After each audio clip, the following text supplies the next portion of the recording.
ما تشتهي أنفسكم ولكم فيها ما تدعون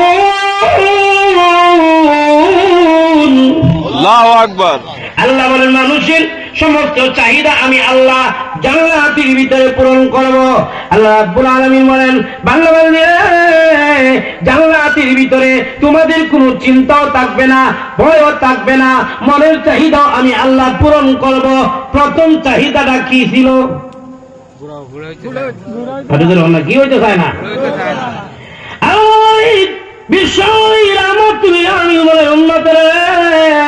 জান্নাতের ভিতরে বুড়া বুড়িকে নেওয়া হবেই না। আল্লাহ সুবহানাল্লাহ কইতেন না? সুবহানাল্লাহ। আম্মা আয়েশার কাছে এক মহিলা এসে, ও আম্মা জান, নবীজিকে জিজ্ঞাসা করবেন আমি বুড়ি জান্নাতে যাইমনি। রাসূলুল্লাহ একজন এসে বুড়ি চলে দাও, জান্নাতের ভিতরে বুড়া বুড়ি নেওয়া হবে না, সব বুড়ারা তো এখন সেই পেরোবেন আমার হতি। আসসালামু আলাইকুম ওয়া রাহমাতুল্লাহি ওয়া বারাকাতুহু।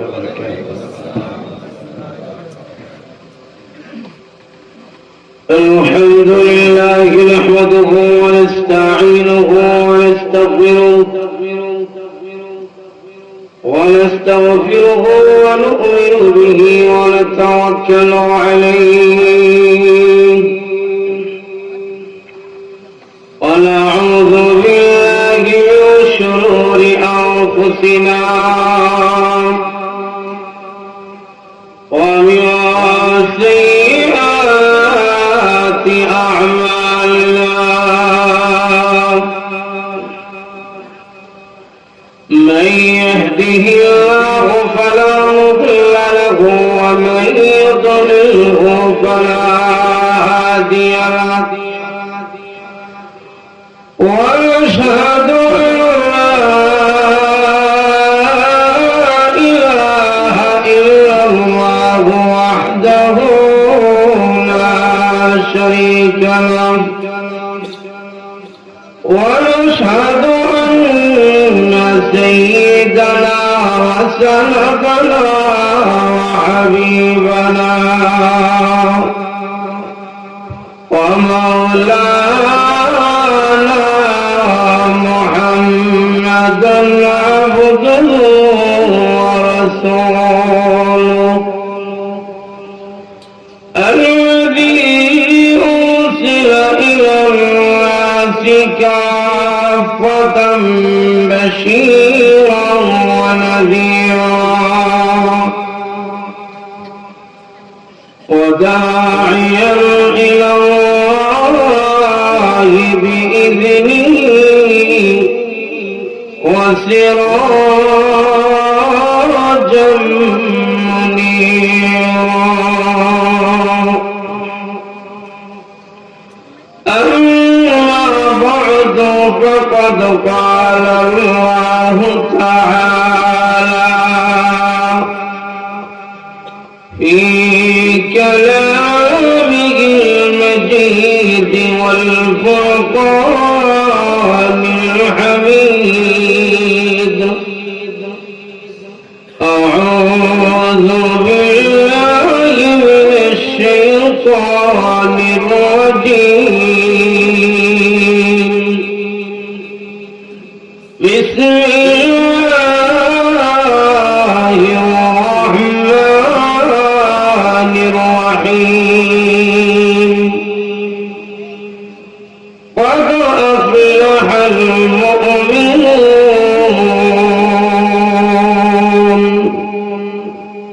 الذين هم في صلاتهم خاشعون صدق الله العظيم. সবাই শরীফ পড়েন আল্লাহুম্মা সাল্লি আলা মুহাম্মাদ ওয়া আলা আলি মুহাম্মাদ কামা সাল্লাইতা আলা ইব্রাহিম ওয়া আলা আলি ইব্রাহিম ইন্নাকা হামিদুম مجيد اللهم بارك على محمد وعلى آل محمد كما باركت على إبراهيم وعلى آل إبراهيم إنك حميد مجيد الحمد لله আজিজিয়া সিদ্দিকিয়া জাওয়ানিয়া কওমি মাদ্রাসা ওইদিন কামা সৈয়দপুর কর্তৃক আয়োজিত আজকে বার্ষিক ওয়াজ মাহফিলে অত্যন্ত শ্রদ্ধেয়ভাজন সভাপতি সাহেব দামাত বারাকাতুহুম, উপস্থিত প্রাণপ্রিয় মুসলমান ভাইরা, পর্দার আড়ালে অবস্থানরত অত্যন্ত শ্রদ্ধেয়, আজকে এই মাহফিলে আসতে পেরে আপনারা কারা কারা বেজার একটু হাত তোলেন। নাকি সবাই খুশি? কারা কারা খুশি? খুশি যদি হয়ে থাকেন, পরিবেশটা একটু সুন্দর করার দরকার আছে কিনা নেই? মাঝখানের তো ভাগ জায়গা আছে, পরিপূর্ণ করে বসে একটু সামনে আসেন। আর যারা যাওয়ার গেছেন তা আগেই যান না, পরে যাতে না আটকানো লাগে। ভাগ জায়গাগুলো পরিপূর্ণ করে বসেন সামনে।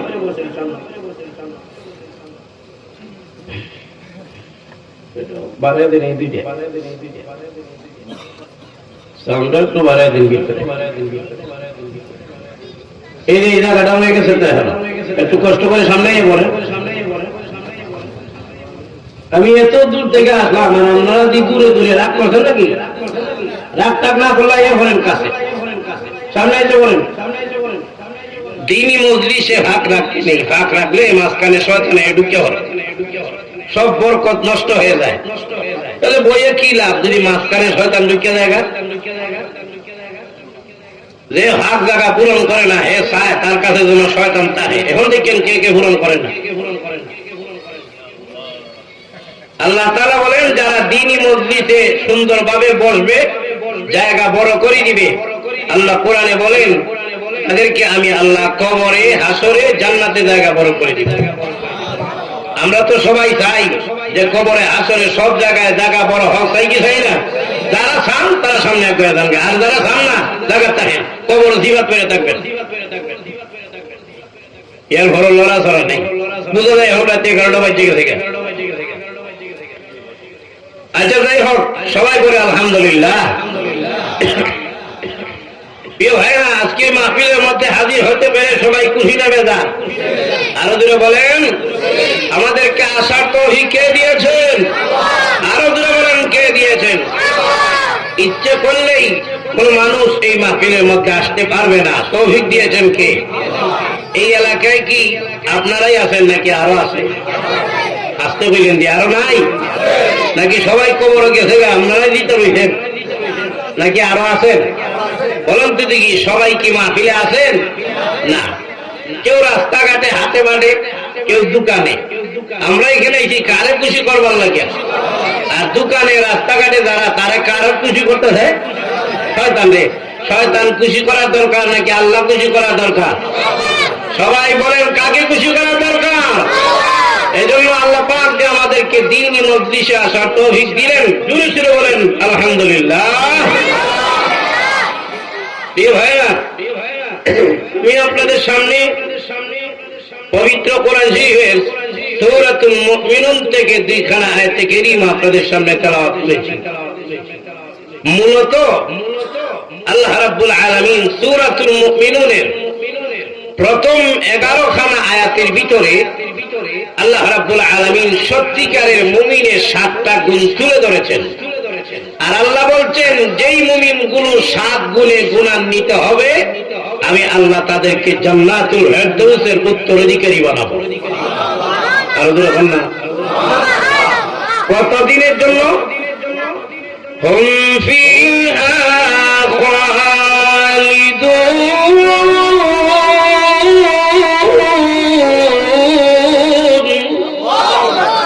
আল্লাহ বলেন 7 গুণে গুণান্বিত যেই মুমিনরা হবে একদিন দুই দিনের জন্য জান্নাতুল ফেরদাউসের উত্তরাধিকারী বানাবো না। আল্লাহ বলেন অনন্তকালের জন্য আমি আল্লাহ তাদেরকে জান্নাতুল ফেরদাউস দান করব। আল্লাহ 8টা জান্নাত তৈরি করেছেন, এর মধ্যে শুধু জান্নাতটাও এই পৃথিবীর 10টা পৃথিবীর সমান বড়। না এর চাইতে আর শুরু নাই, কিন্তু এটা এই পৃথিবীর 10টা পৃথিবীর সমান বড়। তাহলে চিন্তা করেন বড় জান্নাতটা কত বড়। বড় জান্নাতের মধ্যে একটা জান্নাতের নাম হলো জান্নাতুল ফেরদাউস। এই জন্য রাসূল বলেন, হে আমার উম্মতেরা, তোমরা তো দুয়ার মধ্যে বলো আল্লাহ আমাদেরকে জান্নাত দাও। রাসূল বলেন দুয়ার সময় মিলাইয়া কইও আল্লাহ আমাদেরকে জান্নাতুল ফেরদাউস দাও। সুবহানাল্লাহ বলনা। দোয়া যখন করবা আল্লাহর কাছে বলবে আল্লাহ জান্নাতুল ফেরদাউস দেন। কেন? এটা দুই দিক থেকে বড়। কয় দিক থেকে? আমার কথা কি আপনারা বুঝেন নাকি ইংলিশ বল? কয় দিক থেকে জান্নাতুল ফেরদাউস বড়? দুই দিক থেকে। একটা হলো সম্মানে আর একটা হলো আয়তনে। সম্মানে আর আয়তনে কিভাবে বড় আমি আপনাদের কাছে জানতে চাই। হাতি ছাগলের চাইতে আয়তনের দিক থেকে শুরু না বড়? বডির দিক থেকে আয়তনের দিক থেকে ছাগলের চাইতে হাতি বড়। বলুন তো এবার সম্মানে হাতি বড় না ছাগল বড়? কি বড়? ছাগল বড়। বডিতে হলো হাতি বড় আর সম্মানে ছাগল বড়। কারণ হাতি খাওয়া হলো হারাম আর ছাগল খাওয়া হলো হালাল। যেটা খাওয়া হালাল এটার সম্মান বেশি। তাহলে এখানে একটা হইলেন আয়তনে বড় আর একটা হলো সম্মানে বড়। আল্লাহ যে জান্নাতুল ফেরদাউসের কথা বলেছেন, এই জান্নাতুল ফেরদাউস দুই দিক থেকেই বড়। না সুবহানাল্লাহ বাইকে হইল। মানে জান্নাতুল ফেরদাউস আয়তনেও বড় সম্মানেও বড়। সম্মানে কিভাবে বড়? সম্মানে বড় হইবার কারণ হলো আল্লাহর ডাইরেক্ট বরাবর আরশের নিচে যেই জান্নাত, সেই জান্নাতের নাম হলো জান্নাতুল ফেরদাউস। কারো বাড়ি যদি বঙ্গভবনের পাশে হয়, বাড়ির দাম বেড়ে যায়, বাড়িওয়ালার দাম বেড়ে যায়। চুরি করে আর যখন মারে একবার বুঝতে শুনে মানিস বঙ্গভবনের পাশে কিন্তু আমার বাড়ি, চুর হইলাম থেকে হইল দাম আছে না। বঙ্গভবনের পাশে যদি বাড়ি হইলে দাম বাড়ে, আল্লাহর আরশের নিচে যেই জান্নাতুল ফেরদাউস, বলুন তো দেখি এই জান্নাতুল ফেরদাউসের দাম নাই? দাম আছে কিনা নাই? বডিতে আয়তনে জান্নাতুল ফেরদাউস বড়। হাকিমুল উম্মত মুজাদ্দিদে মিল্লাত শাহ আশরাফ আলী থানভী রাহমাতুল্লাহ আলাইহি ওনার কিতাবের মধ্যে লেখেন, যারা নাকি 10টা পৃথিবীর সমান জান্নাত পাবে, জান্নাতুল ফেরদাউসের তুলনায় তারা হবে মিসকিন। তারা কি হবে? আমি জানতে চাই 10টা পৃথিবীর সমান জান্নাত পাই আবার মিসকিন হয়? ফকির হয় নাকি? 10 পৃথিবীর সমান জান্নাত পাই আবার মিসকিন হয় কিভাবে? এটা হইলে বুঝতে হবে যে জান্নাতুল ফেরদাউসটা কত বড়। জিবরাইল আলাইহিস সালাম নবীজির দরবারে বসা, বলবো নাকি অসুবিধা হয়েছে আপনারা? রাসূলের কাছে বসা জিবরাইল আলাইহিস সালাম, তিনি বলেন ইয়া রাসূলুল্লাহ, আমি জিবরাইল গিয়েছিলাম জান্নাতুল ফেরদাউসটা ভ্রমণ করার জন্য। তাহলে কেমন বড় হয়ে বানাইছেন জান্নাতুল ফেরদাউস? ভিতরে ঢুইকা একটা মাঠ পাইলাম যার নাম ময়দানে মাজিদ। ও আল্লাহ নবী, ওই মাঠের এক কিনার থেকে নিয়ে আরেক কিনারে যাওয়ার জন্য আমি জিবরাইলের 1টা 2টা বাগানা 70,000 মুড়ের ফাঁকা দাম দিয়েছি। আর জোরে বলুন সুবহানাল্লাহ। জিবরাইল আলাইহিস সালামকে 70,000 মুড়ের ফাঁকা আল্লাহ তাআলা দিয়েছিলেন। জিবরাইল আলাইহিস সালামকে আল্লাহ 600 দানা দিয়েছিলেন।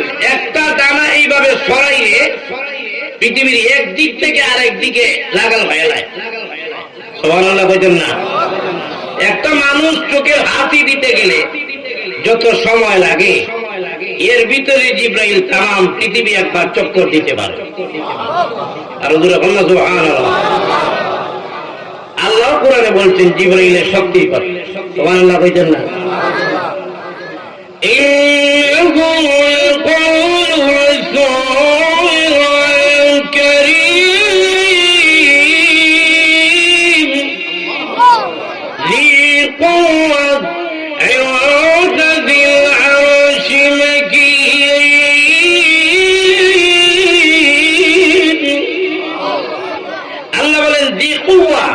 তিনি শক্তিধর একজন ফেরেশতা, তিনি নাম হলো জিবরাইল আলাইহিস সালাম। ওনার শক্তি কত? জিবরাইল বলে, ওগো আল্লাহর নবী, আমাকে আল্লাহ তাআলা এত শক্তি দিয়েছেন, কিন্তু 3 জায়গায় আল্লাহর হুকুমটা পালন করতে গিয়ে আমি জিবরাইলের পশমের গুড়ায় পুরো ঘাম বের হয়েছে। মানে এই জায়গায় আমার আর বাহাদুরি চলছে না, শরীরের ঘাম বের হয়ে গেছে। 3 জায়গার মধ্যে এক জায়গা হলো হযরত ইব্রাহিম আলাইহিস সালাম ওনার ছেলে ইসমাঈল আলাইহিস সালামকে নিয়ে গেছেন মিনার ময়দানে কুরবানি দেওয়ার জন্য। কার হুকুমে? জমিনের মধ্যে শুয়ায়া ছুরি উপরে তুলে ফেলেছেন আর বলে ফেলেছেন, আল্লাহু আকবার। সুবহানাল্লাহ বলনা? আমার আল্লাহ হলেন সবচেয়ে বড়। আল্লাহর ভালোবাসার কাছে সন্তানের ভালোবাসা কিছুই না, দিনই কুরবানি। ছুরি যখন উপরে তুলছেন আর আল্লাহু আকবার বলে ফেলছেন, জিবরাইল বলেন, তখন আমি জিবরাইল সিদরাতুল মুনতাহার মধ্যে বসা। সুবহানাল্লাহ বুঝলেন না? সিদরাতুল মুনতাহা আপনারা লক্ষ্মীপুর শহর নাকিটা পৃথিবীর শেষ সীমানা সিদরাতুল মুনতাহা।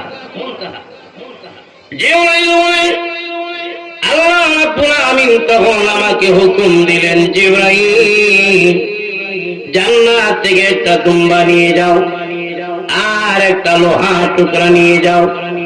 ইসমাঈল তখন নিচে লোহার টুকরা করে রাখবা।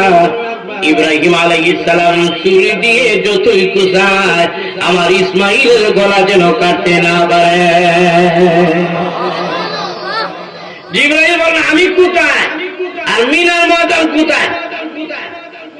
চোখের হাতি দিতে দিতে ছুরি দিতে থেকে উপরে তো হাত তুলে ফেলেছেন, বলে ফেলেছেন আল্লাহু আকবার।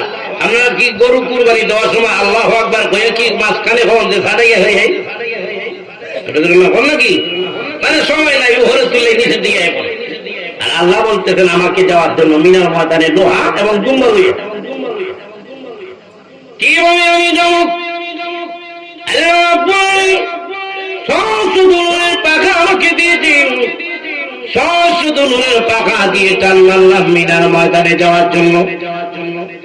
এত দূরে টান দিয়েছি পশমের গোড়াগুলো কান বের হয়ে গেছে, কিন্তু মিনার ময়দানে আমি গিয়ে তাকায় দেখি ইব্রাহিম নবী যে আল্লাহু আকবার বলে ছুরি উঠেছিলেন নামাইতেছেন, এর আগে আগেই পৌঁছে গেছি।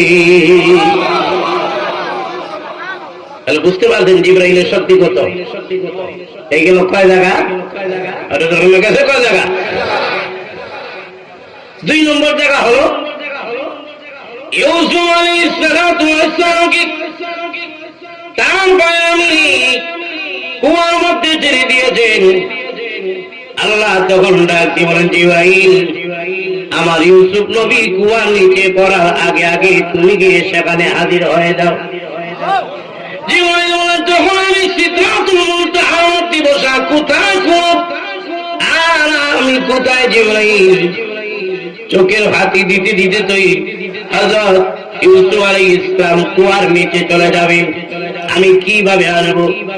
আল্লাহর হুকুম পালন করার জন্য আমার একটা 2টা পাখা, পাখা দিয়ে আমি কুয়ার দিকে টান দিলাম। কুয়ার নিচে গিয়ে তাকায় দিকে ইউসুফ নবী এখনো পড়তেছেন, নিচে আসেন না। চিন্তা করেন কেমন শক্তি। এইগুলো কয় জায়গা? আরো যখন কয় জায়গা গেছে? তিন নম্বর দাওয়াত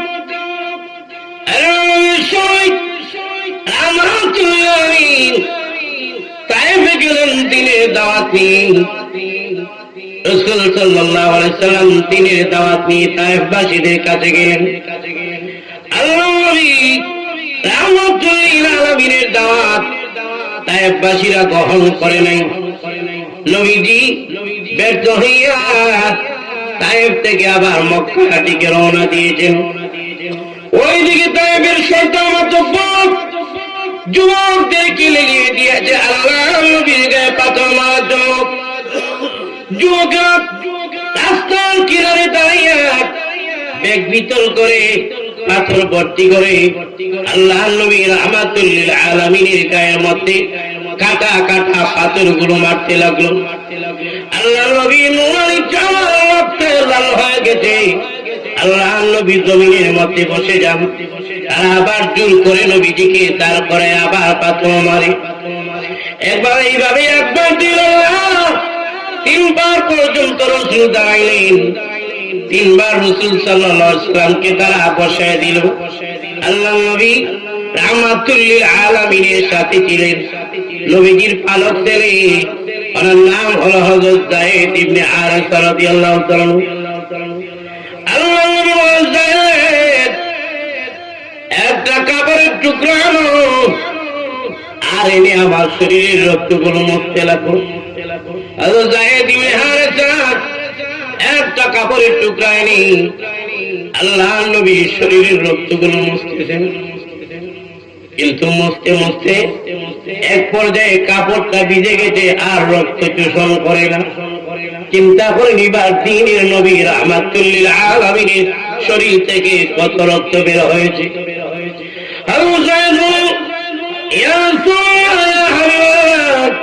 আল্লাহ নবী গো, আমার কাপড় তো আর রক্ত শোষণ করে না গো আল্লাহ নবী, কাপড় তো একেবারে ভিজে গেছে। আমি নিজ হাত দিয়ে চামড়ার মধ্যে এইভাবে রক্তগুলো মালিশ করতেছেন।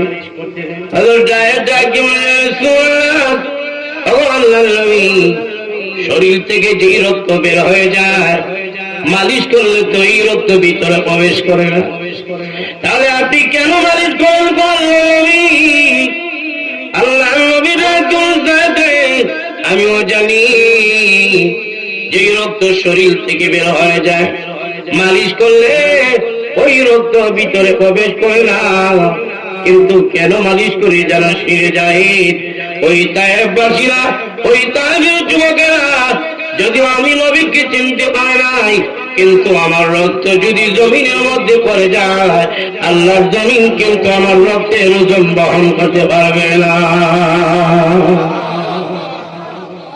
এই দুনিয়ার মানুষগুলো আমাকে চিনতে পারে নাই, কিন্তু আমার রক্তকে জমিন ঠিকই চিনবে, ভূমিকম্প শুরু হয়ে যাবে। এই জন্য আমি চাইতেছি রক্ত যেন জমিনে না পড়ে।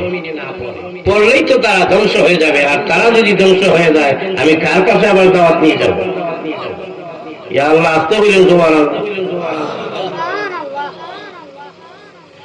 এরপরও রাসূলের শরীর বেয়ে বেয়ে চামড়ার জুতার মধ্যে এক ফোঁটা রক্ত এসে পড়েছে। আয়া এইভাবে ঝুলন্ত অবস্থায় আছে। পরে যাবে পরে যাবে, বরং তো দেখি এটা কোন সময় করবো, এটার কোন হিসাব আছে? হিসাব আছে নাকি?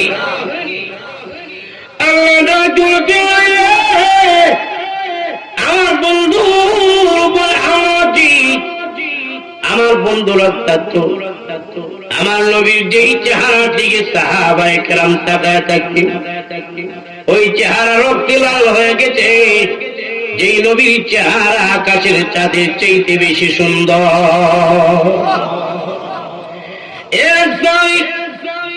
চিৎকার শুরু করে দিয়েছে, কিয়ামত হয়ে গেছে, কিয়ামত হয়ে গেছে। আরেকজন বলে যাবি রে, কে কিয়ামত হয়ে গেছি? তাকে দেখো না, আকাশের চাঁদ বাইতুল্লাহ শরীফের মধ্যে পড়ে গেছে। বাইতুল্লাহ শরীফের সামনে আকাশের চাঁদ ভেঙে পড়ে গেছে। সাহাবীরা কি বলেন, যাবি ভালো করে তাকায় দেখো, এটা আকাশের পূর্ণিমার চাঁদ না, কাবা শরীফের সামনে আল্লাহর নবী রাহমাতুল লিল আলামিন দাঁড়ায় দাঁড়ায় কোরআন তেলাওয়াত করতেছে। ওই সাহাবী একবার আকাশের চাঁদের দিকে তাকায়, আর একবার নবীজির চেহারার দিকে তাকায়। জিজ্ঞাসা করে জমিন, একবার আল্লাহর নবী রাহমাতুল লিল আলামিনের চেহারার দিকে তাকাও, আরেকবার কেউ তুমি চন্দ্র দিয়ে তাকাও, চাঁদের দিকে তাকাও।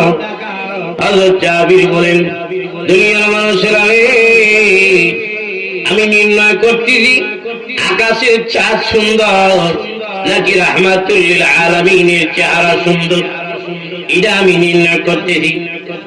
বলো দেখি কি দেখা? হযরত জাবির বলেন, আল্লাহর কসম, আকাশের চাঁদের মধ্যে গাছের মধ্যে একটা কলঙ্কের দাগ দেওয়া আছে, কিন্তু আল্লাহর নবীর নুরানি চেহারার মধ্যে কোনো কলঙ্কের দাগ দেওয়া নাই। আমার কাছে মনে হয় আকাশের চাঁদের চাইতে আল্লাহর নবীর চেহারা আরো কোটি গুণ বেশি সুন্দর দেখা যায়। সেই নবীর চেহারা ক্ষুধার্ত, সাহাবীরা নবীজির চেহারা দিয়ে তাকাইলে পেটের খিদা মিটে যেত। পরে যখন খাবার ডাকতো না, হযরত ফাতেমা রাদিয়াল্লাহু তাআলা ডাক দিয়ে বলতেন, ও হাসান হোসেন, পরে খাবার নাই, যাও তোমাদের নানার কাছে যাও। নানার কাছে যাও, ওই বাড়িতে বলতে রান্না গিয়েছিলাম নানার কাছে, মাগো নানাজির চেহারায় যেন কেমন আকর্ষণ, কেমন বরকত, নানার চেহারার দিকে তাকাইলে আমাদের হাসান হোসেনের পেটের খিদা চলে যায়। সেই নবীর চেহারা রক্তে লাল হয়ে যদি জন্মের মতো রক্ত হয়েছি, আল্লাহ নবীর শরীর থেকে এত রক্ত বের হচ্ছে, বের হইতে হইতে গালের রক্তগুলো নবীজির জিহ্বার মধ্যে পৌঁছে গেছে, জিহ্বাটা তালুর সাথে লেগে গেছি, কেমন জানি অজ্ঞান হয়ে গেছি। হযরত যায়েদ ইবনে হারেসা উনি নিয়ে গেছেন আল্লাহর নবীকে বড় কষ্ট করে এক বাগানের মধ্যে।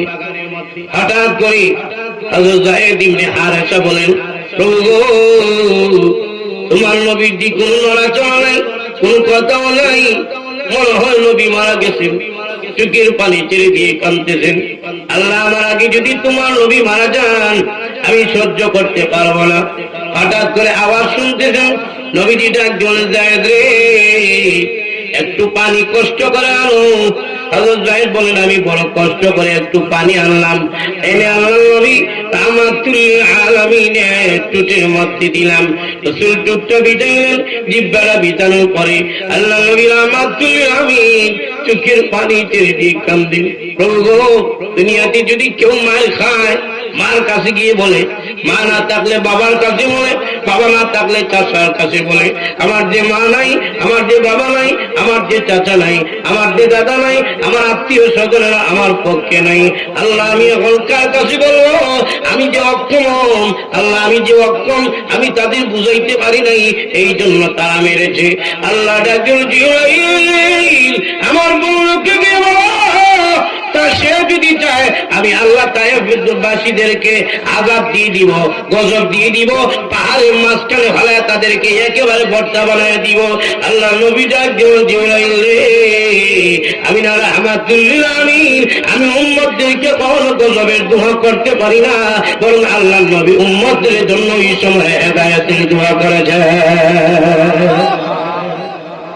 আর রক্তের একটা ফুটা বায়া বায়া জমিনের দিকে আসতেছে, নড়াচড়া করতেছে, রসুল দেখতেছেন না, কারণ যদি হয়ে জায়গা তাহলে তো রসুলের রক্তের লোড ওজন তো এই জমিন বহন করতে পারবে না। এইভাবে যখন লটকে আসে, নড়াচড়া করতেছে, আল্লাহ ডাকলেন, জিবরাইল, কেউ দেখে না, কিন্তু আমি তো দেখি, যাও তাড়াতাড়ি রক্তের ফুটা জমিনে পৌঁছার আগে আগে তুমি জিবরাইল গিয়ে তায়েফের ময়দানে হাজির হয়ে যাও। জিবরাইল বলেন, তখনও সিদরাতুল মুনতাহায় বসা। জিবরাইল বলেন, আমি তখনও সিদরাতুল মুনতাহায় বসা, আর রক্তের ফুটা লড়তেছে, কোন সময় জানি হইয়া জায়গা ঠিক নাই। জিবরাইল বলেন আল্লাহর হুকুম পালন করার জন্য আমার একটা দুইটা পাখা না 600 দূরের পাখা দিয়ে আমি টান দিলাম ওই তায়েফের ময়দানে আসার জন্য। এত জোরে টান দিয়েছি পশমের গোড়ায় গোড়ায় গাম বের হয়ে গেছে। আমি এসে তাকায় দেখি তায়েফের ময়দানে তাকায় দেখি এখনো হুডারা বলতেছে। এর আগে আগে আমি রসুলের পায়ের নিচে আমার দূরের পাখা বিছাই দিয়েছি। আরো দূরে বলল সুবহানাল্লাহ। বুঝতে পারছেন জিবরাইলের শক্তি কত। সেই জিবরাইল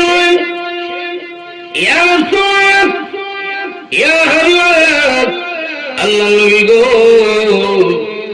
গিয়েছিলাম জান্নাতুল ফেরদাউস ভ্রমণ করার জন্য।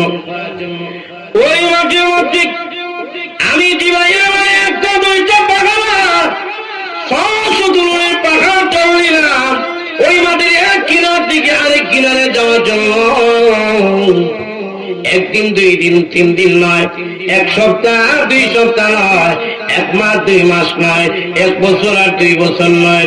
আল্লাহ নবী 70 বছর পর্যন্ত ওই জান্নাতুল ফেরদাউসের মাঠের মধ্যে আমার পাখাগুলো নামাইতে লাগলাম, উঠাইতে লাগলাম এক কিনার থেকে নিয়ে আরেক কিনারে যাওয়ার জন্য।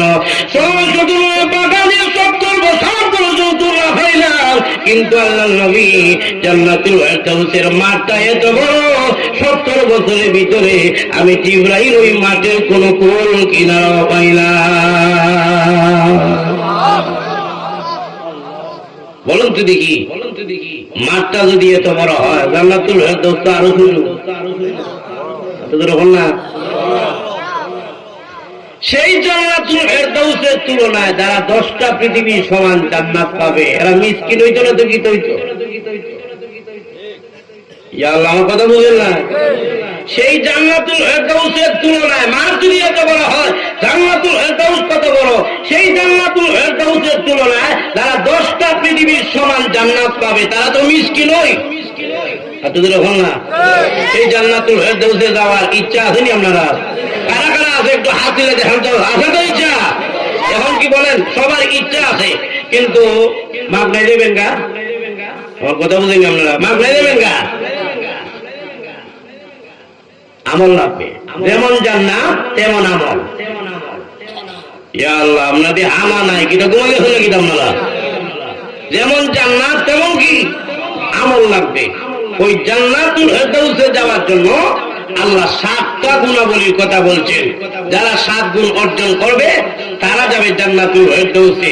প্রথম গুণটা বলার আগে আল্লাহ রাব্বুল আলামিন বলেন قد أفلح المؤمنون। আল্লাহ বলে قد এর অর্থ হলো নিশ্চয়, আফলাহা সফল হয়ে গেছে, আল মুমিনুন আল্লাহ বলেন নিশ্চয় মুমিনগণ সফল হয়ে গেছে। আর ওদের হলো সুবহানাল্লাহ। মুমিন সফল হইল কিভাবে? আমরা তো দেখতেছি মুমিনরা চতুর্দিকে মার খাচ্ছে। মুমিনরা ফিলিস্তিনি নির্যাতিত, কাশ্মীরে নির্যাতিত, মুমিনরা আফগানেও নির্যাতিত, মুমিনরা বিভিন্ন রাষ্ট্রের মধ্যে নির্যাতিত। আর আল্লাহ বলতেছেন মুমিনগণ সফল হয়ে গেছে। এর কারণ কি? আল্লাহর কথা আর বাস্তবতা মিলে না। আল্লাহ কি মিথ্যা কথা কইছেন? আল্লাহ মিথ্যা কথা কইছেন? আল্লাহর কথাই সত্য। অবশ্যই মুমিনদের সফলতা আসবে, বিজয় আসবে, কোন সন্দেহ নাই। ঠিক না? প্রথম সফলতা হইল কোন কাফেরদের সম্পর্কে আল্লাহর সাহায্যের ঘোষণা নাই, কিন্তু মুমিনদেরকে সাহায্য করবেন আল্লাহ ঘোষণা দিয়েছেন। সুবহানাল্লাহ কইছেন না? সুবহানাল্লাহ। وكان حقا علينا نصر المؤمنين।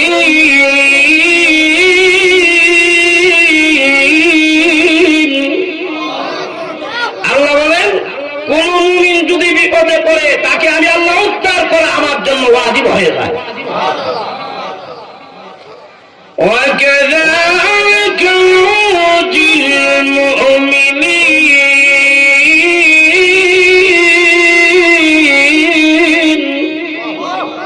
আল্লাহ বলে এমনি ভাবে আমি আল্লাহ মুমিনদেরকে উদ্ধার করব। এমনি ভাবে মানে কেমনি ভাবে? ইউনূস আলাইহিস সালাম মাছের পেটের ভিতরে গিয়ে মরছেন না, আল্লাহ তাআলা যেমনি ভাবে ইউনূস নবীকে সাহায্য করেছেন, আল্লাহ বলেন মুমিন তুমি সত্যিকারের মুমিন হয়ে যাও, আমি আল্লাহ অবশ্যই এমনি ভাবেই তোমাদেরকে উদ্ধার করব। সুবহানাল্লাহ। মুমিনদের বিজয় হবে ঘোষণা দিয়েছেন কে? আসতে বললে হবে না, জোরে বলেন ঘোষণা দিয়েছেন কে? আল্লাহ বলেন। আল্লাহ বলেন ও মুমিন চিন্তা করার কি দরকার? ওয়ালা তাহিনু ওয়ালা তাহজানু ওয়া আনতুমুল আ'লাউনা ইন কুনতুম মুমিনিন।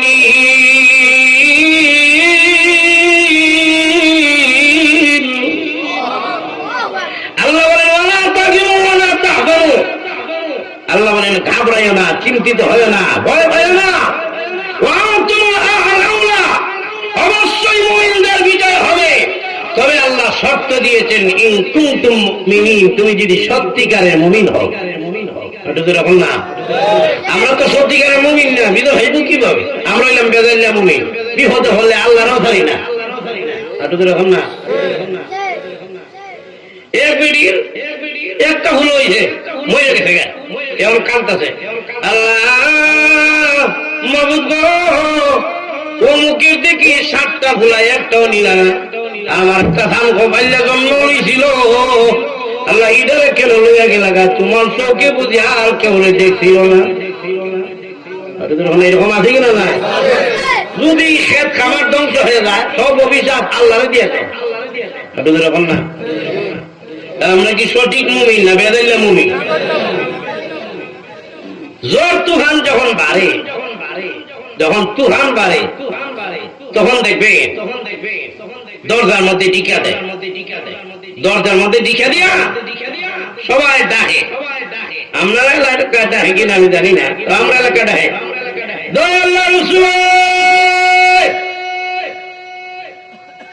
আমরা এলাকা ডাক দেয় না, তুফান আইলে আল্লাহ রসুলে ডাক দেয়। তাহলে বিপদে হলে ডাক দিছে কারে? আল্লাহরে রসুলের সাথে ডাকে।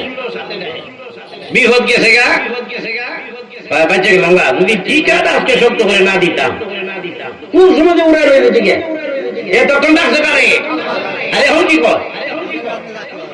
তাহলে কি আমরা কি সত্যিকারের মুমিন না বেজাইল্লা মুমিন? বেজাইল্লা মুমিনদের জন্য আল্লাহর বিজয় নয়, সত্যিকারের মুমিনদের জন্য আল্লাহ বিজয় দিয়েছে। এখন দেখি না, যেমন প্রমাণ করে দিয়েছে আফগানিস্তানে মুসলমানেরা, তালেবানেরা, তারাই হলো সত্যিকারের মুমিন। এখন দেখি না, ঘরবাড়ি হারিয়েছে, সম্পদ হারিয়েছে, স্ত্রী সন্তান হারিয়েছে, কিন্তু তারা বাতিলের বিরুদ্ধে জিহাদ করে নাই, এই জন্য আল্লাহ তাদেরকে বিজয় দিয়েছেন। বাতিলের সাথে কোনো আপোষ নাই। এখন দেখি না, ইমানের বেলায়, ইসলামের বেলায় কোন বাতিলের সাথে আপোষ চলবে না, যারা আপোষ করবে তারা মুসলমান হতে পারে না। এখন দেখি না, আফগানিস্তানের মুসলমানেরা কত বিপদ হইল, বলুন তো দেখি তাদের বিজয় হয়েছে কি হয়েছে না? বিজয় হইয়া তারা শ্রদ্ধায় কার শুকুর আদায় করছে? আর আমরা বিপদ হইলে আল্লাহর বিশেলাই, আর তারা শ্রদ্ধায় হইয়া আল্লাহ শুকুর আদায় করেছে, কারণ তারা হলো সত্যিকারের মুমিন। এখন দেখি না, মুমিনরা বিজয়ী হবে। যদিও মুমিনরা এখন মায়ের খাচ্ছে, মাঝে মাঝে মায়ের খাইলেও মানুষ সফল হয়। আপনারা মনে আমার কথা বুঝেন না, বুঝেনি আমার কথা? মায়ের খাইলেও সফল হয় কি হয় না? এই যে আমি আলেম হইলাম, মাথার মধ্যে ভাগরি, নিচে টুপিও আছে, গায়ের মধ্যে পাঞ্জাবি আছে, পায়জামও আছে, বলুন তো দেখি এই যে শুধু আলেমে হইলাম, মায়ের না খাইয়া হয়ে গেছি গিয়া, মায়ের খাওয়া লাগবে না? কত মায়ের দেখাইলাম, চাচায় মারলো, বাবায় মারলো, ভাইয়েরা মারলো, বোনেরা মারলো, এলাকাবাসী মারলো, কিন্তু আমি এখন বুকে হাত দিয়ে বলতে পারি মায়ের খাইছি, এরপরও আমি এখন সফল। দেখি না, মায়ের খাইলেও সফল হয়। উস্তাদে যখন ছাত্ররা মারে, ছাত্রকে যখন উস্তাদ মারে, ওই ছাত্র যদি ধৈর্য ধারণ করতে পারে, গার্জিয়ানও যদি ধৈর্য করতে পারে, এই বাচ্চাকে আল্লাহ তাআলা সফলতা দিবে। কিনা আমরা এখন সহজেই গিয়ে ধরে লাই উস্তাদরে, উস্তাদ কি ধরলে থেকে অনেক সময় দেখা যায় মাসে গুলারে কান দিকে বাঁধে। মনে রাখবে, ছাত্র যদি বেয়াদব হয় তাকে মানুষ করা যায়, কিন্তু গার্জিয়ান যদি বেয়াদব হয় ওই বাচ্চা আমার কত মানুষ হবে না। এখন দেখি না এত সহজেই আলেম হওয়া, এত সহজেই আলেমের মা বাবা হয়ে যাবেন না, এত সহজেই দর্জনা দিয়া ভালো ভালো ছাত্রগুলো মাদ্রাসা দিতে চায় না। ওই যে যেটা গাছ হইতে মুইতে দেয় সেই নিয়ে দেয় মাদ্রাসায়, না ভালোটা দিতে চায় না, দুষ্টামি যেটা করে এটা দিতে চায়, ভালোগুলো দেয় না। আপনি যদি আপনার ছেলেটাকে দেন মাদ্রাসায় কোনো ক্ষতি আছে? আপনাদের ওখানে কোনো ক্ষতি আছে নাকি? না। আপনি শয়তান ছেলেটাকে দিয়েছেন মাদ্রাসায়, এখন গেছে হিফজখানায় গিয়ে ঢুকে হয় আমার ছেলেটা কইরে, ওই আমার ছেলেটা কু মা এখন যে কাছের মধ্যে বইয়ে দিতে বুঝো যায় একটা বড় হুজুর, আমার ছেলেটা কু এটাই তো আমার তাই যদি এখন ভেল তাকে গাছ থেকে উঠে দিত এখানে বলিছে করে। আবার যে কোরআন শরীফ পড়ে ইয়াসিন ওয়াল কুরআনিল হাকীম,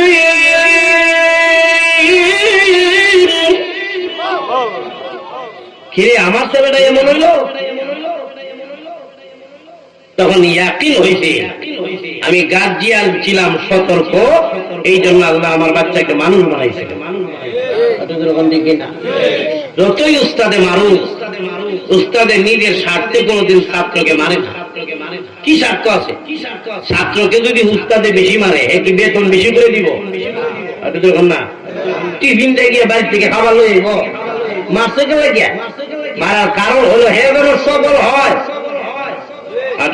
কিনা ওই বাচ্চা যদি ধৈর্য ধরতে পারে, ফ্যামিলির লোকরা যদি ধৈর্য ধরতে পারে, এই বাচ্চাকে আল্লাহ সফলতায় পৌঁছাই দিবেন। এই জন্য পরিষ্কার কথা হলো মায়ের খাইলেও সফল হয় কি হয় না? মায়ের খাইলেও সফল হয় কি হয় না? এই জন্য আল্লাহ বলেন মুমিনগণ সফল হয়ে গেছে, অথচ দেখা যাচ্ছে প্রতিটি রাষ্ট্রের মধ্যে মুমিনেরা মায়ের খাচ্ছে। আল্লাহ বলে মায়ের খায়া খায়া তারা বিজয় লাভ করবে, তারা সফল হবে। পরিষ্কার ভাষায় বলে দিতে পারি, যেই জমিনে আলেমের রক্ত দেওয়াছে, যেই জমিনে ফিলিস্তিনের শিশুদের রক্ত দেওয়াছে, ওই জমিন থেকে ইসলামের পতাকা উজ্জ্বল হবে কোনো সন্দেহ নাই। কিনা বিজয় হবে ঘোষণা কা আরো বলে, এই ঘোষণা কি কোন কাফেরের প্রতি আছে? না, মুমিনের প্রতি আছে। বিদায় আল্লাহ বলেন কাদ আফলাহাল মুমিনুন, মুমিনগণ সফল হয়ে গেছে। আল্লাহ আগেই জানিয়ে দিতেন মুমিনগণ সফল হয়ে গেছে। এর অর্থ হলো পরীক্ষার রেজাল্ট আল্লাহ তারা আউট করে দিতেন, সফল হয়ে গেছে। অথচ এখন আমরা জান্নাতুল ফেরদৌসে গেলামই না, এখনো ঘুমই অর্জন করলাম না, তাহলে আল্লাহ যে বললেন সফল হয়ে গেছে। আমার কথা বুঝতে পারছে? পরীক্ষার রেজাল্ট আউট করে দিছে, এই তুমি পাস হয়ে গেছো, এখনো তো জান্নাতুল ফেরদৌসে গেলামই না, আর আল্লাহ বলতেছেন মুমিনগণ সফল হয়ে গেছে। এর কারণটা কি? আগেই কেন আল্লাহ তাআলা জানিয়ে দিলেন সফল হয়ে গেছে? এর কারণ হলো মানুষের ভিতরে যদি একটা সন্দেহ থাকে, তখন এই কাজ করতে মানুষ আগ্রহী হয় না। পুকুরের কাছে দুইজন দাঁড়িয়ে রয়েছে, আর পুকুরের মধ্যে ও ভেনা উঠতেছে, আরেকজন বলে কি ও এখানে কি বলে গেল মাছ, মাছ দিয়ে বুঝবো কেমনে? আরে ভাই গতকালকে আমরা এখান থেকে বড় বড় চিংড়ি মাছ ধরছি, এখন আমাদের ঠান্ডা লেগে গেছে, এখন আর নামি না, কিন্তু মাছ আছে। এই যখন এখন হাতের মধ্যে গন্ধ করে, যেই মাত্র কইছে মাছ আছে, এমনি লাভ দিয়ে পানির মধ্যে নেমে গেছে, লঙ্গিটা আবার রয়ে গেছে সাথে কইয়া, এটা লইয়া যাইবার কথা, কিন্তু রাইকে গেছে। কেন? সন্দেহ দূর হয়ে গেছে। আল্লাহ বলেন তোমাদের ভিতরে যদি সন্দেহ থাকে, আল্লাহ গুণ যদি অর্জন করি জান্নাত দিবেন কি দিবেন না? আল্লাহ বলেন দিব কি, দিয়া দিছি। সুবহানাল্লাহ। কাদা আফলাহাল মুমিনুন, মানে গুণ অর্জন করবা, আমি আল্লাহ সফলতার জীবন তোমাদেরকে দান করব। আগেই জানায় দিলেন, যাওয়ার আগেই জানায় দিলেন। অনেক কাজ আছে, হওয়ার আগেই মানুষ বলে ফেলে হয়ে গেছে। যেমন আপনি অনেক কষ্ট করে আইছেন শহর থেকে বাড়িতে, আয়া আপনার স্ত্রীকে বলতেছেন কি গো কি ভাগ করো, আপনার ওয়াইফের জবাব দেয় ভাত ভাগ করি। বলুন তো দেখি ভাত ভাগ করে নাকি চাল ভাগ করে? কি ভাগ করে? ভাত যদি ভাগ করে এটা কি ভাত থাকবো না দাও হয়ে দেব? এখন স্বামী আইতে এত দূর থেকে কষ্ট করিয়া, এখন যদি কই না মাত্র বুয়াইছি, আগুন দিমু, এরপরে পানি গরম হইব, চাল গরম হইব, এরপরে ফুটবো মার হারাইয়া, এরপরে খানা হাজির করবো। জামাই কইব এত কষ্ট করে আইলাম কি ওয়াজ হয়ে লাগিয়া কইব না যে খানা হয়ে গেছে। এখন দিয়ে খানার কথা কইলাম না ওয়াজ শুনলাম। এখন তো একটা সন্দেহ থাকবে কোন সময় হইব রে, কোন সময় হইব। এই জন্য পাক করতেছে চাল, বলে দিছে যে ভাত রান্না করতেছি। তাহলে অনেক কথা আছে যেগুলো হওয়ার আগে কি বলে ফেলে। মনে করেন আপনি আসার পরে, বাজার থেকে আসার পরে আপনার বাচ্চাটা আপনার স্ত্রী আপনার হাতের মধ্যে দিয়ে হয় এটাকে কুলে রাখেন, আর আমি একটু বাহির থেকে গিয়া কোল থেকে হানি লই এই তরকারির মধ্যে দিয়া। আপনি বাচ্চাটা কুলের মধ্যে লইছেন, আপনার বাচ্চা কান্দে না কইয়া কান্দাছে, আপনিও সান্ত্বনা দিতেছেন কান্দিস না কান্দিস না, তোর আম্মা আইতাছে, আইতাছে না বেটি যাইতাছে, না মহিলা তো যাচ্ছে আর আপনি বলতেছেন আসতেছে। মানে মাঝখানে যদি বাধা না হয় তাহলে তোমার মা আসা নিশ্চিত। না মেঘ বাদলির দিনে রাস্তাঘাট প্যাক হয়ে যায়, বৃষ্টির দিনে অনেকে ফিসলাকে হয়ে যায়, ফিসলা বুঝুনি আপনারা? আরে বাপরে বাপ, পড়লে লম্বা দৌড় মারে। এখন এ মুরব্বী যদি ফিসলা খাইলায় আর যুবক যদি 2-3 জন দেখে যেই মাত্র ফিসলা খাইছে এখনো মাটির শরীর লাগছে না, এমনি 2 জন যুবক ডাক দিয়ে দোপাতি হয়ে গেছে রে। না আচ্ছা দোপাতি হয়ে গেছে না, হইরা দোপাতি উঠছে পড়ার আগে কি আওয়াজ হয়ে লাগা? ওই দোপাতি নেই আওয়াজ, এ বলে দোপাতি হয়ে গেছে, অথচ হচ্ছেই না।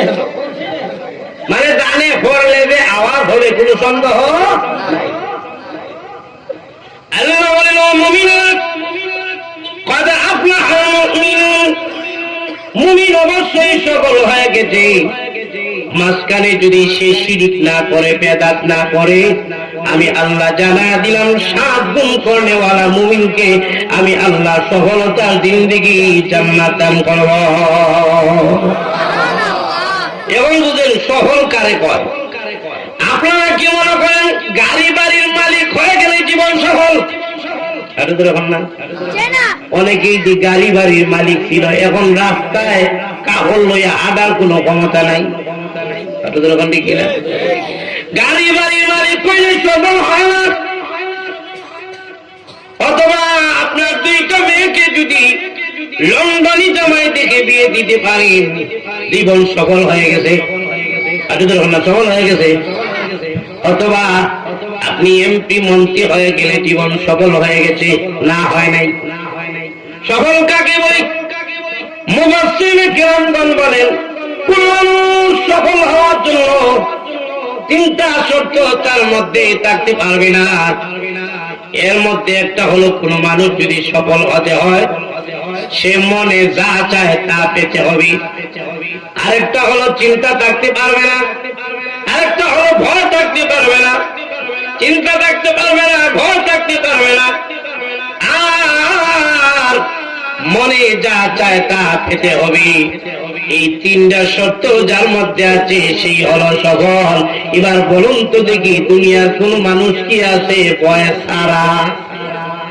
আছে নাকি? কোন না কোন মানুষের কোন একটা ভয় আছে। তাহলে দুনিয়ার জীবন সফল হওয়ার জন্য প্রথম শর্তই নেই। 2 নম্বর শর্ত হলো চিন্তা থাকতে পারবে না। এমন কোন মানুষ নাই যে যার চিন্তা নাই, সবারই চিন্তা, ইয়া আল্লাহ, সবারই চিন্তা আছে। 3 নম্বর হলো মনে যা চায় তা পেতে হবে। বলুন তো দেখি, পৃথিবীর এমন কোন মানুষ আছে কি মনে যা চা তা হয়?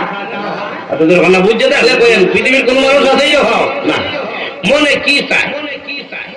পুরুষের চাহিদা একরকম, নারীর চাহিদা আরেক রকম। দেখবেন আপনার বাচ্চারা বলবে, আব্বা কই যান? বাজারে যাই, একটা ফুটবল লই আইয়েন। কই যান? বাজারে যাই, একটা সাইকেল লই আইয়েন। আপনার মাইয়ারা, আব্বু কই যান? বাজারে যাই, আমার লাগিয়া কয়টা ফুতুল লই আইয়েন। আব্বু কই যান? বাজারে যাই, আমার জন্য কিছু ডেক ডেস্কি লই আইয়েন। তাহলে পুরুষের চাহিদা আর নারীর চাহিদা কি মিলছে? না মিলছে নাকি? পুরুষের যেমন চাহিদা ভিন্ন, পুরুষ নারীর গঠন ভিন্ন। এই জন্য ইসলাম বলেছে, যেই নারী পুরুষের গঠন ভিন্ন, চাহিদা ভিন্ন, ইসলাম বলেছে ওই নারী পুরুষের কর্মস্থল হবে ভিন্ন ভিন্ন। এখন কর্মস্থল আর কিছুই নামবে না। আপনাদের এখন ঠিক কিনা? নাকি নারী পুরুষ একসাথে মিলে নিলে ভালোই সমাজ? নারীর চাহিদা একরকম, পুরুষের চাহিদা একরকম। আপনার মাইয়াটা বেশি বেশি করে সাজে, কিন্তু পুরুষটা তো এরকম সাজে না, আলাদা আলাদা চাহিদা। পুরুষের চাহিদা কি? প্রত্যেকটা পুরুষের একটা চাহিদা হলো, প্রথম নম্বর চাহিদা হলো আমরা বুড়ো হইতাম চাই না। নাকি বুড়ো হইতে চায়? আমরা যদি কথা বল না, বুড়ো হইতে চায়। বুড়ো হইতে চায় না বুঝলেন কেমনে? বুড়ো হইতে চায় না বুঝার এক নম্বর কারণ হলো গিয়ে এটা লাগে দাড়িটা খালি শুরু করে।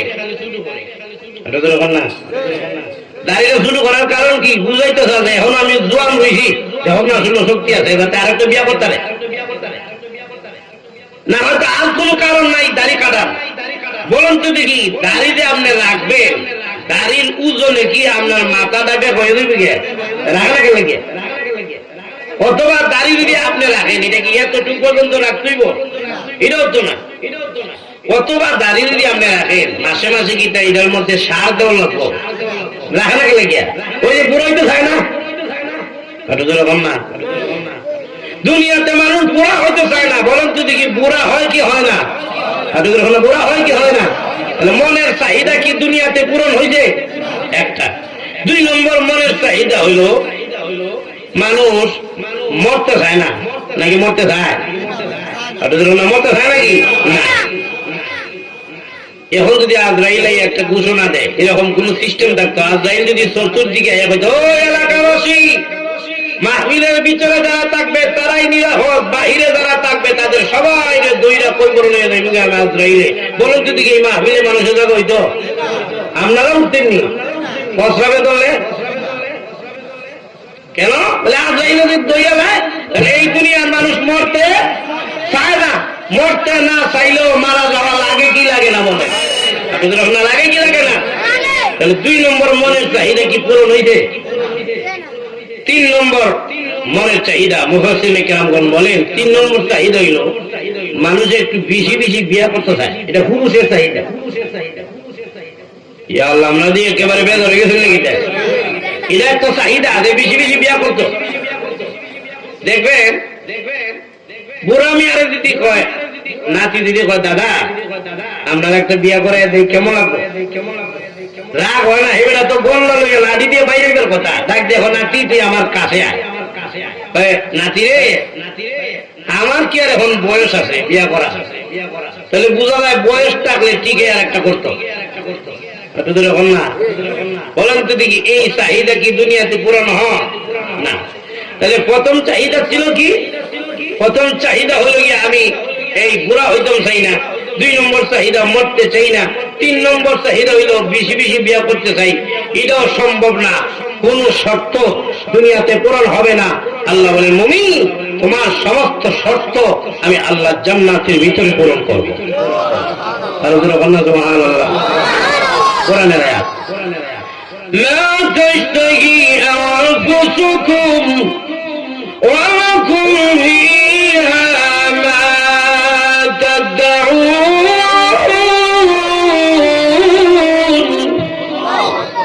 আল্লাহ বলেন, মানুষের সমস্ত চাহিদা আমি আল্লাহ জান্নাতের ভিতরে পূরণ করব। আল্লাহ রাব্বুল আলামিন বলেন, বান্দাবান্দিরা জান্নাতের ভিতরে তোমাদের কোনো চিন্তাও থাকবে না, ভয়ও থাকবে না, প্রথম চাহিদাটা কি ছিল? কি হইতে চায় না?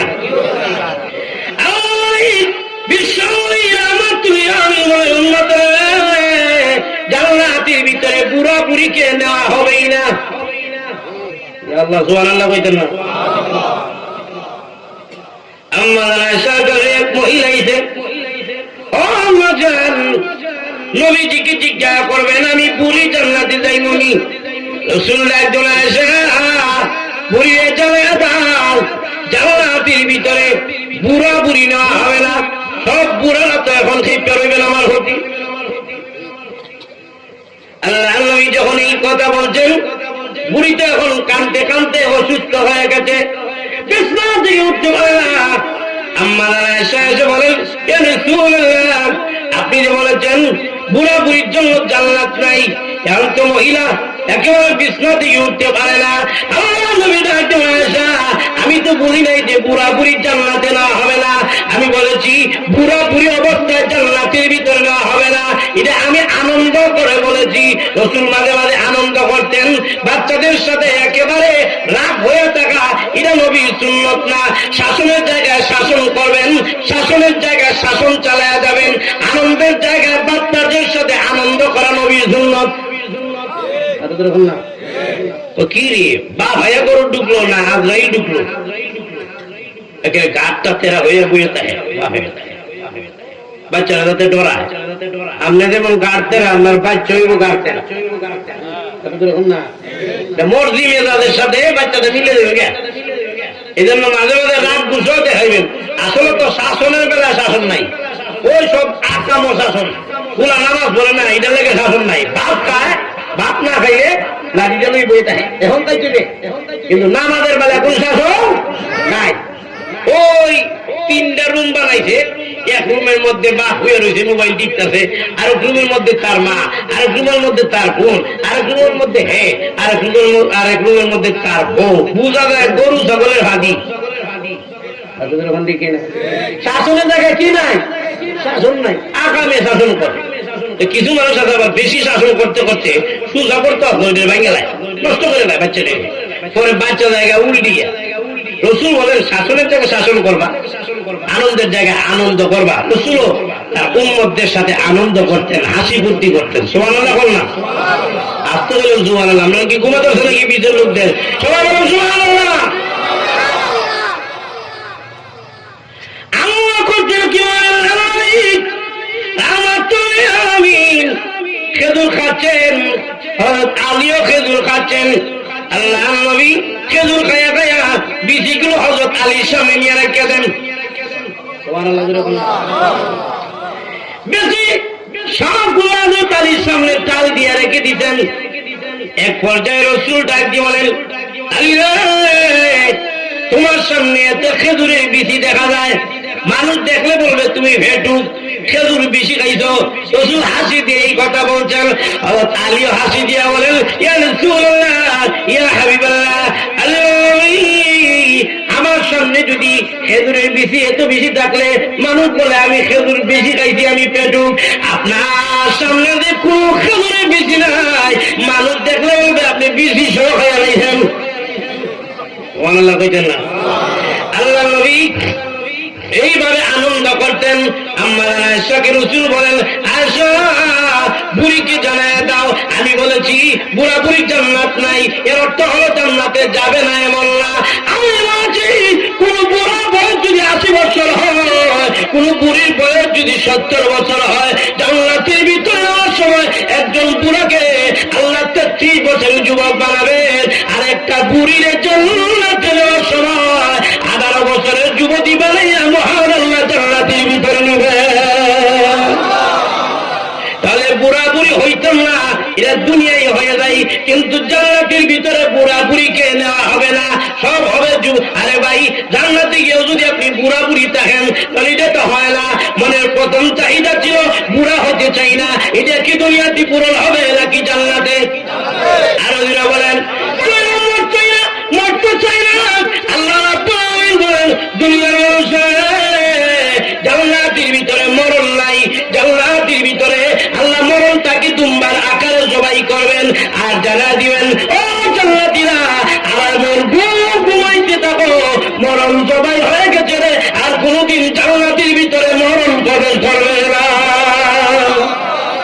তাহলে কটা শর্ত পূরণ হয়েছে? আরো কটা হয়েছে? একটা। এটা কি? এখন দিয়ে কর না। ও আবার যদি বাড়ির দরজা না খুলে, জান্নাতের ভিতরে বেশি বেশি বিয়ে করা, এটাও আল্লাহ তাআলা দিবেন। সুবহানাল্লাহ। এখন মহিলারা রাগ হওয়ার কিচ্ছু নাই, কারণ আপনি থাকবেন সবার নেতৃত্বে। নেতৃত্ব ভালো লাগে, আবার মহিলারা পাগল। কিনা দেশের নেতৃত্ব, রাষ্ট্রের নেতৃত্ব, ঘরের নেতৃত্ব যদি মহিলা হয় না, এই ঘর টিকবে না, রাষ্ট্র টিকবার আশা করা যায় না। মহিলা নেতৃত্বের জন্য আসে নাই, মহিলা নেতৃত্বের জন্য না। মহিলা যদি নেতৃত্বের জন্য আসতো, মসজিদের ইমাম বানায় দেওয়া হতো মহিলাকে। মহিলা যদি নেতৃত্বের জন্য আসতো, তাহলে জুম্মাবারের ইমাম সব হয়ে যাইতো মহিলারা। মহিলা যদি নেতৃত্বের জন্য আসতো, তাহলে জানাজার নামাজের ইমাম হয়ে যেত মহিলারা। মহিলা যদি নেতৃত্বের জন্য আসতো, গোটা পৃথিবীর দায়িত্ব আল্লাহ মহিলাদের হাতে দিতেন।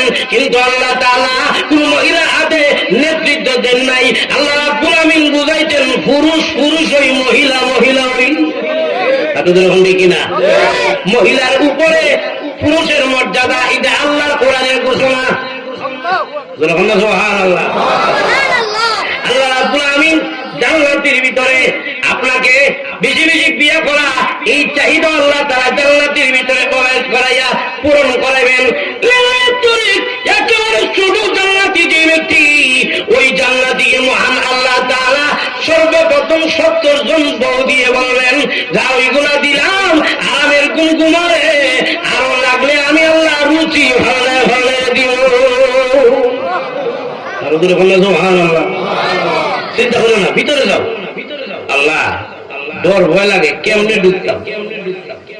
সুবহানাল্লাহ বল না। উদখুলুহা বিসালামিন আমিনিন।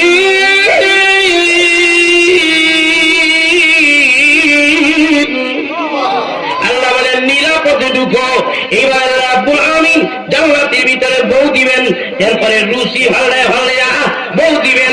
অনেকের চাহিদা থাকে, একটা বউ যদি আমার এরকম থাকতো, যারা আমি পার্কের মধ্যে ঘুরতে পারতাম, নিরাপদ জায়গা যদি হয়তো ঘুরতাম, কিন্তু টাকা সহ নিরাপদ না, কোন জায়গায় মহিলা লইয়া নিরাপদ না। কিন্তু মনে মনে একটা আশা থাকে, আমার স্ত্রীর লইয়া যদি ঘুরতে পারতাম।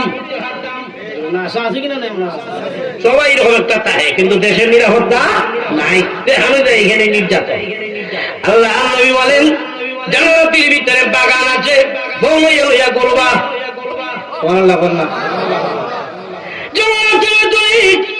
বাগানের ভিতরে আপনি যখন ঢুকবেন, এমনি ফলের কোন অভাব নাই। আপনি মনে মনে ভাববেন, এই ফলটা যদি আমি খাইতাম, কারণ দুনিয়াতে যা ফল খাইলাম সব হইল বেজাল। আল্লাহ এই আপেলটা মানে দেও না। আল্লাহ নবী বলেন, বড়ই হবে জান্নাতের, বড়ই হবে মটকার মতো বড়। চিন্তা করেন এবার আপেল কত বড়।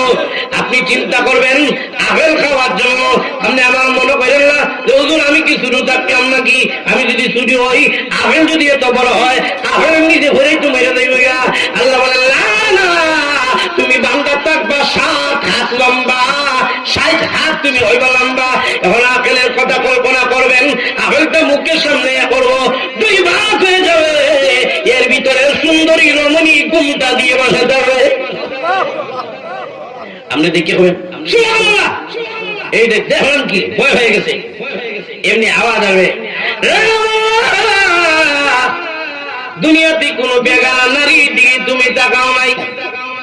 অনেক নারী তোমার অফার দিয়েছি, তুমি বলেছ না গো আমি এই কাজ করব না। فأما من خاف مقام ربه ونهى النفس عن الهوى فإن الجنة هي المأوى ولمن خاف مقام ربه جنتان إني أخاف الله। মহিলা গো, তুমি আমাকে খারাপ অফার দিয়েছ, কিন্তু তোমার দিকে চাওয়ার কোনো অধিকার আমার নাই। আমি যদি আজকে তোমার দিয়ে চাইয়া খারাপ কাজ করে যদি আজকে গুনাহ কাজ করি, কিয়ামতের কঠিন ময়দানে আল্লাহর সামনে জবাব দিতে হবে। এই জন্য জান্নাতের রমণী পাওয়ার আশায় আল্লাহ বলবেন, ও বান্দা, জান্নাতের আপেলের ভিতরে বহু পুরস্কার দিলাম তোমার তাকওয়ার কারণে, বাড়ি নিয়ে যাও। তাহলে মনের তিনটা আশা কি দুনিয়াতে পূরণ হবে নাকি জান্নাতে? আমি যখন না আল্লাহ রাব্বুল আমিন জানাই দিয়েছেন, ও বান্দা বান্দিরা, জান্নাতে যেহেতু দুনিয়ার সব আশা পূরণ হবে, মুমিন জান্নাতে গেলেই সফল। এটা যখন দেখি না মুমিন সফল কোন জায়গায় গেলে? জান্নাতে গেলে। فمن زحزح عن النار وأدخل الجنة فقد فاز। আল্লাহ রাব্বুল আমিন বলেন, মুমিন যদি জাহান্নামের আগুন থেকে মুক্তি পাওয়া যায় আর জান্নাতি জিন্দেগি লাভ করতে পারে, তাহলেই মুমিনের জীবন সফল। আমি আপনাদের কাছে জানতে চাই, ওই জান্নাত কি আল্লাহ মুমিনের জন্য রেখেছেন নাকি কাফেরের জন্য? আরো ধরে বলেন, মুমিনের জন্য, ইমানদারের জন্য আল্লাহ জান্নাত রেখেছেন। ইমান যদি না থাকে আল্লাহ জান্নাত দিবে না। নবীর বাবার জন্য জান্নাত নাই, ইমান না থাকলে। নবীর চাচার জন্য জান্নাত নাই, ইমান না থাকলে। নবীর স্ত্রীর জন্য জান্নাত নাই, ইমান না থাকলে। ইমানদারের জন্য আল্লাহ জান্নাত বানিয়েছেন, মুমিনের জন্য আল্লাহ জান্নাত বানাইছেন। এই জন্য আল্লাহ বলেন, কাদ আফলাহাল মুমিনুন, মুমিনগণ সফল হয়ে গেছে, এর মানে মুমিনগণ হবে জান্নাতি। আর যখন না সুবহানাল্লাহ, তাহলে মুমিন কি দুনিয়াতে সফল নাকি জান্নাতে গেলে সফল? সেই সফলতার জিন্দেগি সবাই চাই কি চাই না? আসুন, মুমিনের 7 গুণ যদি বলতে যায়, 7 দিন টাকা লাগবো, তার 7 দিন খাওয়াও লাগবো। এত দিনের দরকার নাই, মুমিনের একটা গুণ বলি। কয়টা গুণ? আল্লাযীনা হুম ফি সালাতিহিম খাশিউন। আল্লাহ রাব্বুল আমিন বলেন, আল্লাযীনা হুম ফি সালাতিহিম খাশিউন। ওই মুমিনেরাই জান্নাতুল ফিরদাউসে যাবে, যেই যে মুমিনেরা বিনয়ের সাথে, নম্রতার সাথে, ধীরে নামাজ পড়ে, মন লাগায় নামাজ পড়ে, খৌফ নিয়ে, আল্লাহর ভয় নিয়ে নামাজ পড়ে। আমাদের তো এখন নামাজের অবস্থা বেশি ভালো না।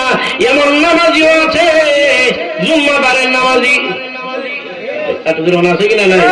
অনেক নামাজি আছে ঈদের নামাজি, জুম্মা হয় না। অনেক নামাজি হুজুর তো ওয়াজ করে ধরা হয়ে গেছে, মনে আছে আপনারা? বেনামাজিরা সবাই জায়গা জান্নাতে জাহান্নামে। এমনি মানুষ তো জাহান্নামে যখন যাই, আমি তো হুজুর আজকে মাইরেই যাই। আমাদের বিরুদ্ধে ওয়াজ করলেন কেন? বলে কি করছি? আপনারা বলছেন বেনামাজিরা জাহান্নামে যাবে। আমরা তো বেনামাজি নামাজ ধরি না, আসর করে হতো। হুজুর আবার সালাক আসলো। হুজুর ভাই, আচ্ছা তোমরা কি জুম্মার নামাজ ধরো না? ও, এটা তো বলি, তোমরা তো জুম্মার নামাজি। আমি বলছি একেবারে নামাজ যাদের নাই তারাই হলো জাহান্নামী। এরা কথা হুজুর মেরে গিলাম বয়ে গেছে। আরেকদল হয়, না না, আমরা কিন্তু জুম্মাও করি না। হুজুর আমার উদ্দিত আছে, এমন সিরিয়াল ধরতেছে। আচ্ছা, জুম্মা হলো না, তোমরা কি ঈদের নামাজ পড়ো না? হুজুর কি কম, ঈদের নামাজ না হলে চলবো? ঈদের নামাজ পড়ি। তখন হুজুর বলে, আমি বলছি সব বেনামাজিরা জাহান্নামে যাবে, তোমরা তো ঈদের নামাজি, তোমাদের কথা বলি নাই, তাহলে মাথা গেলে কে? এরা বুঝছে। আরেকদল হুজুর, তাহলে তো ওয়াজটা আমাদের বিরুদ্ধে গেছে। আপনারা বলছেন বেনামাজিরা জাহান্নামে যাবে, আমরা জুম্মাও করি না, ঈদের নামাজও করি না, কোন নামাজই তো করি না। হুজুর ডাক দিয়ে, হয় তোমরা কি জানাজার নামাজ পড়ো না? বলে হ্যাঁ, এটা তো ভয় লাগে। আমার দাদা মারা গেছে, দাদি মারা গেছে, নানা মারা গেছে, নানা মারা গেছে, নানি মারা গেছে, বাপ মারা গেছে, জানাজার নামাজ না পড়লে কি হয়? হুজুর ডাক দিয়ে, আমি তো বলছি সব বেনামাজিরা জাহান্নামে যাবে, তোমরা এলে জানাজার নামাজি, তোমাদেরকে বলি নাই। এরাও বয়ে গেছে গা। আর হুজুর মনে মনে হয়, আল্লাহ তওবা করে গেলাম, এই এলাকায় আর জীবনে ওয়াজ আইতাম না, কারণ আমি সাক্ষী আছি, আল্লাহ সব বুঝতেছি, একটা নামাজ পড়ে না। এরকম আসেনি? শুক্রবারে নামাজি নাই। আল্লাহ কত জমিছে মসজিদের কাছে আজান শুনতেছে, আল্লাহু আকবার, আল্লাহু আকবার, নামাজও নাই, জুম্মাই করে না। এরকম ৭০ দিলওয়ালা মানুষ আছে কিনা নাই? বরং তো দেখি যে নামাজই করে না। এ কি আল্লাযীনা হুম ফি সালাতিহিম খাশিউন, খুশুখুজুর সাথে নামাজ পড়ে, তার জীবনে নামাজই নেই তার মতো। আবার তো অনেকে আছে পরে, ঠিক আছে, কিন্তু ওই যে কিছু কিছু নামাজ পড়েও জাহান্নামে যাবে, মানে তার নামাজের নিয়ম কানুন খুব ঠিক নেই, পড়তেছে আল্লাহু আকবার, হেও মুখ বন্ধ, টুট বন্ধ, হুজুরে সূরা কারাত পড়তেছে, আর হে মুখ টুট বন্ধ হইয়া বুঝা যায় নামাজও না, বুঝা যায় মেরাজ হয়ে গেছে। এলা আসতেছেন আপনারা, কথা কি ঠিক কিনা বলেন? অনেক নামাজি আছে নামাজের দাঁড়াইয়া এক পাও বোর্ড দিয়া নামাজ দাঁড়িয়েছে, বুঝায় গড়ের বেন্দা হলাই রাখছে, এমন ভাবে নামাজ করতেছে। আর অনেকে তো আছে নামাজ বইয়া বইয়া দুনিয়া সব চিন্তা, আছে কিনা নাই? আল্লাহু আকবার, ইমাম সাহেব চুরখানাত সব করতেছে, আর হে নামাজও দাঁড়ায় দাঁড়াইয়া কেসে গেল লক্ষ্মীপুর থেকে চট্টগ্রাম, এখানে সব সমুদ্র সমুদ্র দিকে দিকে হচ্ছে নামাজও বইয়া বইয়া। ইমাম সাহেব আসসালামু আলাইকুম ওয়া রাহমাতুল্লাহ, আসসালামু আলাইকুম ওয়া রাহমাতুল্লাহ, হেও সালাম দিয়ে আরে আমি আসলাম তো এত এরকম মেলামাজি আছে কিনা নাই? নামাজি নামাজিও আহা, মুসলমান সমাজকে আজকে সব বোঝানো যায়, কিন্তু নামাজটা বোঝানো যায় না। কিনা সব বোঝানো যায়, সব কিছুতেই এগিয়ে আছে, কিন্তু নামাজের কথা বললে এটা নেই। হুজুর ওয়াজ করেন বলে কদ্দুর, সারা রাত্র ওয়াজ করেন, ঘুম টুম বাদ দিয়ে সারা রাত্র ওয়াজ করেন, কিন্তু নামাজের বেলায় নামাজের বেলায় বলুন যদি কি যে নামাজই পড়ে না, তাহলে খুশি কেমনে বুঝাইবেন? এই জন্য নামাজে একাগ্রতা বাড়াতে হবে।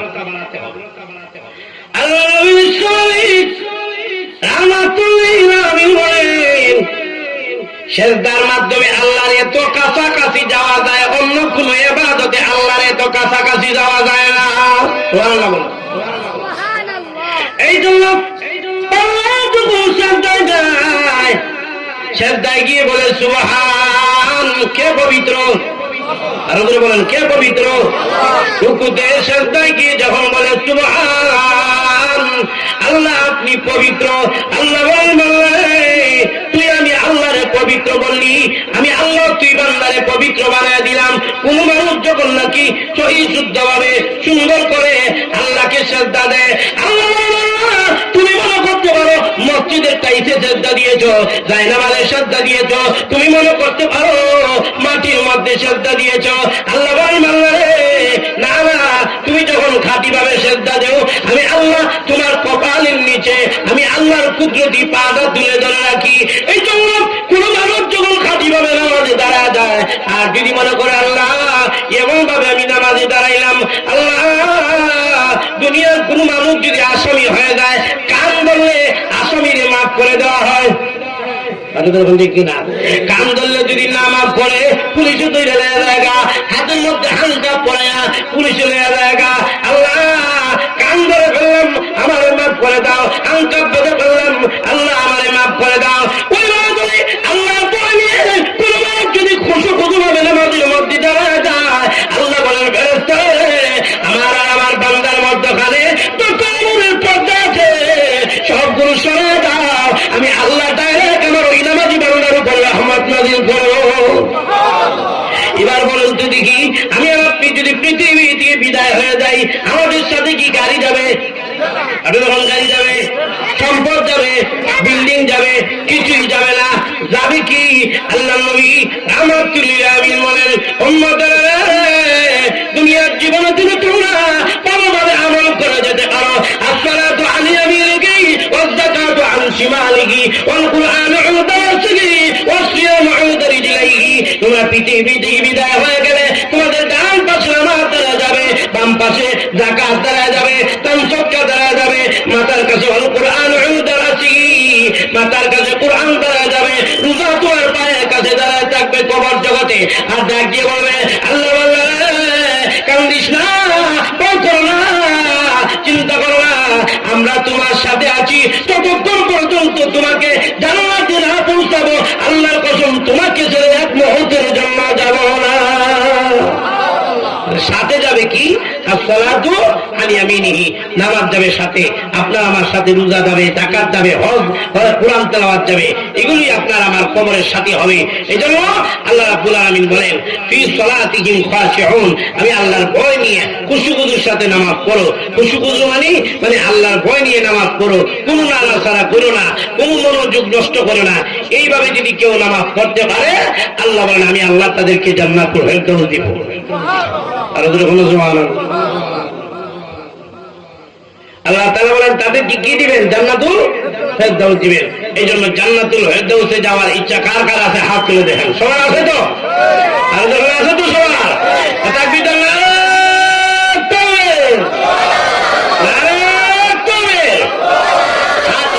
আরেকটা ওয়াদা, সবাই ওয়াদা করি ইনশাআল্লাহ 5 ওয়াক্ত নামাজ পড়বো। হাত তুলে দিয়ে বলেন ইনশাআল্লাহ। সবাই স্বীকার করেন ইনশাআল্লাহ 5 ওয়াক্ত নামাজ পড়বো। সবাই বলেন আমরা ইনশাআল্লাহ 5 ওয়াক্ত নামাজ পড়বো। আল্লাহ তাআলা আমাদেরকে কবুল করেন। সবাই বলি আমিন। ওয়া আখিরু দাওয়াহুম আলহামদুলিল্লাহি রাব্বিল আলামিন। আসসালামু আলাইকুম। এই বাচ্চা আনার কারণ হলো এই বাচ্চাকে যুদ্ধের ময়দানে দিব। তখন সাহাবায়ে কেরাম বলেন, মা আপনার এই ছোট বাচ্চাকে যুদ্ধের ময়দানে নেওয়া হবে না, নিয়ে কি লাভ হবে? ওই মহিলা বলেন, আমার সংবাদটা নবীজির কাছে পৌঁছায় দাও। নবীজি সংবাদ পাইলেন। নবীজি সংবাদ পেয়ে আসলেন। আল্লাহ রসুল বলেন, ও মা কেন আপনি আসলেন? মহিলা মানুষ তো যুদ্ধে নেওয়া হবে না। শিশু বাচ্চাকে দেখা বলেন, ইয়া রাসূলুল্লাহ, ইয়া হাবিবাল্লাহ, আমার এই ছোট বাচ্চাকে যুদ্ধের ময়দানে দিব, এই জন্য লাইনে দাঁড়িয়েছি। এমনি তখন ডাক দিয়ে বলেন, রসুল বলেন, মা গো এই বাচ্চা তো নেওয়া হবে না, শিশু বাচ্চা নিয়ে কি কাজে লাগাইব? আপনার বাচ্চা কি ঘোড়া দৌড়াইতে পারবে? বিলে না পারবে না। আপনার বাচ্চা কি তীর চালাইতে পারবে? বিলে না পারবে না। তাহলে আপনার বাচ্চা কি লড়াই করতে পারবে? বিলে না পারবে না। মাগো তাহলে আপনার বাচ্চা যুদ্ধের ময়দানে কি লাভ হবে? মহিলা তখন ডেকে ডেকে বলেন, ইয়া রাসূলুল্লাহ, ইয়া হাবিবাল্লাহ, আল্লাহ নবী গো, জানি আমার বাচ্চা যুদ্ধের ময়দানে নিলে ঘোড়া দৌড়াইতে পারবে না, তরবারি চালাইতে পারবে না, তীর চালাইতে পারবে না। কিন্তু কোন বেঈমান কাফের যখন আপনার শরীরের মধ্যে তীর মারবে, ওই সময় তীর আটকানোর জন্য ডালের প্রয়োজন হবে, তরবারির প্রয়োজন হবে। ওই সময় তীর আটকানোর জন্য যেই ডালের প্রয়োজন হবে, ডালের বদৌলতে আমার সন্তানকে আপনার ডাইনে বামে ধরে রাখবেন। আমি চাই ওই তীরে রাখার জন্য আপনার শরীরে না লাগে, প্রয়োজনে আমার সন্তানের কলিজার মধ্যে যেন লেগে যায়। চিন্তা করে দেখেন, চিন্তা করে দেখেন কেমন যুগ। সাহাবায়ে কেরাম ছোট্ট বাচ্চা ওই মহিলা নিয়ে হাজির হয়েছে। কেমন মহিলা সাহাবী, চিন্তা করে দেখেন। আল্লাহ রাসূল সাল্লাল্লাহু আলাইহি ওয়াসাল্লাম তখন বলেন, না মা, এই ছোট বাচ্চা নেওয়া হবে না, এই বাচ্চাকে যুদ্ধের ময়দানে নেওয়া হবে না, নিয়ে যান। তখন জিবরাইল আলাইহিস সালাতু ওয়াস সালাম নবীজির কাছে আসলেন। জিবরাইল এসে বলেন, ওগো আল্লাহর নবী, আপনি যদি ওই বাচ্চাকে যুদ্ধের ময়দান থেকে ফিরত পাঠিয়ে দিয়েছেন, যুদ্ধের ময়দানে নেওয়া হবে না, কিন্তু মহান আল্লাহ রাব্বুল আলামিনের দরবারে এই বাচ্চার নাম কবুল হয়ে গেছে। কিন্তু মূসা আলাইহিস সালাম